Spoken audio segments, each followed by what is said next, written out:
आज हम कक्षा 11 की हिंदी अनिवार्य की पुस्तक आरोह के अपू के साथ वाले पाठ को पढ़ेंगे, जिसके लेखक हैं सत्यजीत राय। अच्छी तकनीक वह है जिसका इस्तेमाल दिखाई ना पड़े। अर्थात अच्छी जो तकनीकी है वह है जिसका हमें इस्तेमाल है वो दिखाई नहीं पड़े, यानी कि हम जिस टेक्निक का प्रयोग कर रहे हैं वो उससे हमें किसी प्रकार का कोई अंतर है वो दिखाई नहीं दे। सत्यजीत राय का जन्म सन 1921 में कोलकाता, पश्चिम बंगाल में हुआ। इनकी प्रमुख फिल्में हैं अपराजिता, अपू का संसार, जलसाघर, देवी चारुलता, महानगर, गोपी गायन, बाका बायन, पथेर पांचाली बांग्ला, शतरंज के खिलाड़ी सदगति ये हिंदी। प्रमुख रचनाएं प्रोफेसर शंकु के कारनामे, सोने का किला, जहांगीर की स्वर्ण मुद्रा, बादशाही अंगूठी आदि। प्रमुख सम्मान फ्रांस का लेजन डी ऑनर, पूरे जीवन की उपलब्धियों पर ऑस्कर और भारत रत्न सहित फिल्म जगत का हर महत्वपूर्ण सम्मान। मृत्यु सन 1992। भारतीय सिनेमा को कलात्मक ऊंचाई प्रदान करने वाले फिल्मकारों में सत्यजीत राय अगली कतार में हैं, यानी पहली पंक्ति में हैं। इनके निर्देशन में पहली फीचर फिल्म पथेर पांचाली बांग्ला 1955 में प्रदर्शित हुई।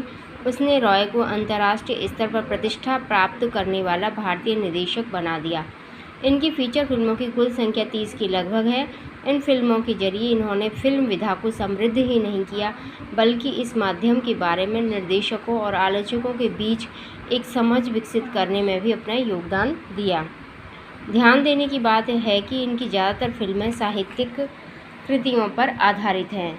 इनके परम पसंदीदा साहित्यकारों में बांग्ला के विभूति भूषण बंदोपाध्याय से लेकर हिंदी के प्रेमचंद तक शामिल हैं। फिल्मों के पटकथा, लेखन, संगीत संयोजन एवं निर्देशन के अलावा रॉय ने बांग्ला में बच्चों एवं किशोरों के लिए लेखन का काम भी बहुत संजीदगी से, यानी कि बहुत ईमानदारी से और बहुत गंभीरता से किया है। इनकी लिखी कहानियों में जासूसी रोमांच के साथ साथ पेड़ पौधे तथा पशु पक्षी का सह संसार भी है।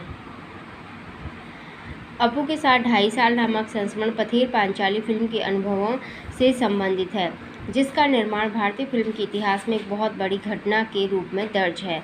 इससे फिल्म के सृजन और उसके व्याकरण से संबंधित कई बारीकियों का पता चलता है। यही नहीं, जो फिल्मी दुनिया हमें अपने ग्लैमर से चुंधियाती हुई जान पड़ती है, उसका हर ऐसा सच हमारे सामने आता है जिसमें साधनहीनता के बीच अपनी कला दृष्टि को साकार करने का संघर्ष भी है। इस पाठ का भाषांतर बांग्ला मूल से विलास गीते ने किया है। किसी फिल्मकार के लिए उसकी पहली फिल्म एक अबूझ पहेली होती है, बनने या न बन पाने की अमूर्त आशंकाओं से घिरी।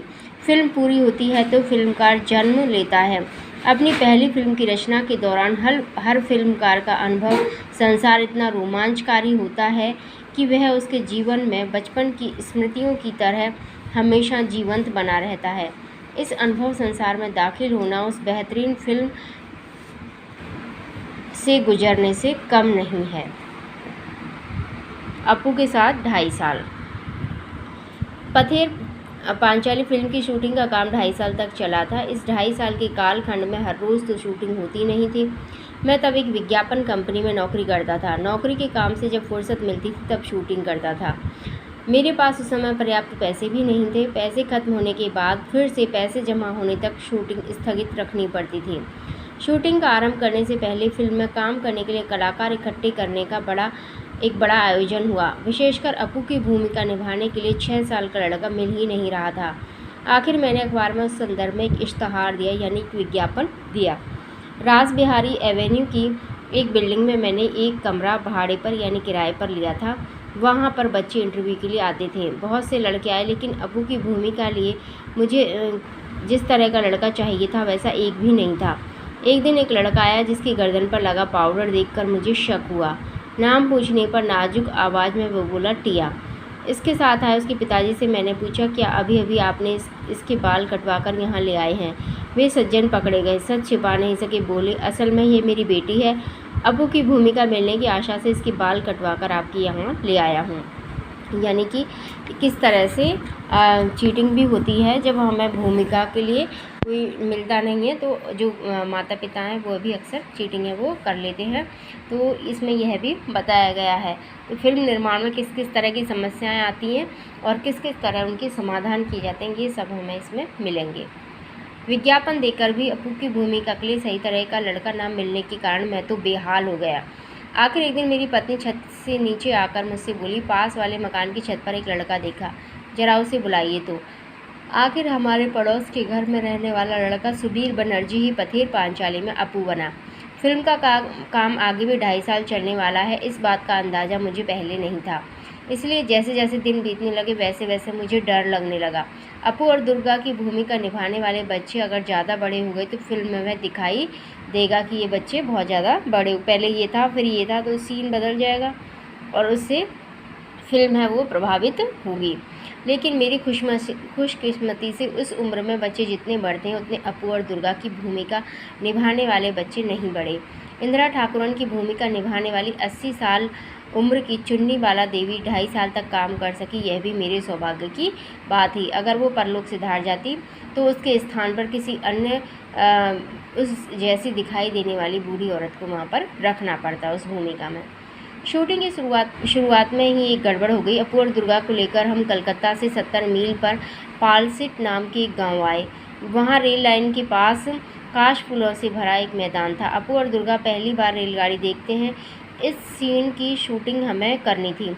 यह सीन बहुत ही बड़ा था, एक दिन में उसकी शूटिंग पूरी होना नामुमकिन था, कम से कम 2 दिन लग सकते थे। पहले दिन जगद्धात्री पूजा का त्यौहार था। दुर्गा के पीछे पीछे दौड़ते हुए अप्पू काश फूलों के वन में पहुंचता है। सुबह शूटिंग शुरू करके शाम तक हमने सीन का आधा भाग चित्रित किया। निर्देशक, छायाकार, छोटे अभिनेता अभिनेत्री, हम सभी इस क्षेत्र में नवागत होने के कारण थोड़े बौराए हुए ही थे। यानी नए ये सब कलाकारों के नाम दिए, ये सभी नए इस क्षेत्र में आए थे। बाकी का सीन बाद में चित्रित करने का निर्णय लेकर हम घर पहुंचे। 7 दिन बाद शूटिंग के लिए उस जगह गए तो वह जगह हम पहचान ही नहीं पाए। लगा ये कहाँ आ गए हैं हम, कहाँ गए वे सारे काश फूल। बीच के 7 दिनों में जानवरों ने वे सारे काश फूल खा डाले थे। अब अगर हम उस जगह बाकी आधे सीन की शूटिंग करते तो पहले आधे सीन के साथ उसका मेल कैसे बैठता, उसमें से कंटिन्यूटी नदारद हो जाती। अर्थात जिस तरह से तारतम्यता होती है कि कोई भी सीन है, कोई घटना है, उसको क्या जोड़ करके फिर फिल्म बनाई जाती है। तो आधे में तो काशफूल नज़र आते, आधे का सीन अगर वो बिना काशफूलों के करते तो ऐसा लगता पता नहीं कि ये कितने दिन बाद है वो शूट किया गया होगा और तारतम्यता बिगड़ जाती। उस सीन के बाकी अंश की शूटिंग हमने उसके अगले साल शरद ऋतु में, जब फिर से वह मैदान काश फूलों से भर गया, तब की। उसी समय रेलगाड़ी के भी शॉट्स लिए, लेकिन रेलगाड़ी के इतने शॉट्स थे कि एक रेलगाड़ी से काम नहीं चला। एक के बाद एक 3 रेलगाड़ियों को हमने शूटिंग के लिए इस्तेमाल किया। सुबह से लेकर दोपहर तक कितनी रेलगाड़ियाँ उस लाइन पर से जाती हैं, यह पहले ही टाइम टेबल देखकर जान लिया था। हर एक ट्रेन एक ही दिशा से आने वाली थी। जिस स्टेशन से वे रेलगाड़ियाँ आने वाली थी उस स्टेशन पर हमारी टीम के अनिल बाबू थे। रेलगाड़ी स्टेशन से निकलते समय अनिल बाबू भी इंजन ड्राइवर की केबिन में चढ़ते थे, क्योंकि गाड़ी के शूटिंग की जगह के पास आते ही बॉयलर में कोयला डालना जरूरी था ताकि काला धुआं निकल सके। सफ़ेद काश फूलों की पृष्ठभूमि पर अगर काला धुआं नहीं आया तो दृश्य कैसे अच्छा लगेगा। पथेर पांचाली फिल्म में जब यह सीन दिखाई देता है तब वो दर्शक पहचान नहीं पाते कि उस सीन में हमने 3 अलग अलग रेलगाड़ियों का इस्तेमाल किया है। तो ये हुआ तकनीक का प्रकार, जबकि इन्हें जब दर्शकों को पता नहीं चल पा रहा है कि इन्होंने किस तकनीक से और 3 रेलगाड़ियों को एक ही सीन में एक रेलगाड़ी के रूप में दिखा दिया है। आज के डीजल और बिजली पर चलने वाले इंजनों के युग में वह दृश्य उस प्रकार से हम चित्रित न कर पाते। आर्थिक अभाव के कारण बहुत दिनों तक हमें अलग अलग समस्याओं से जूझना पड़ा। आज के लिए इतना ही, धन्यवाद।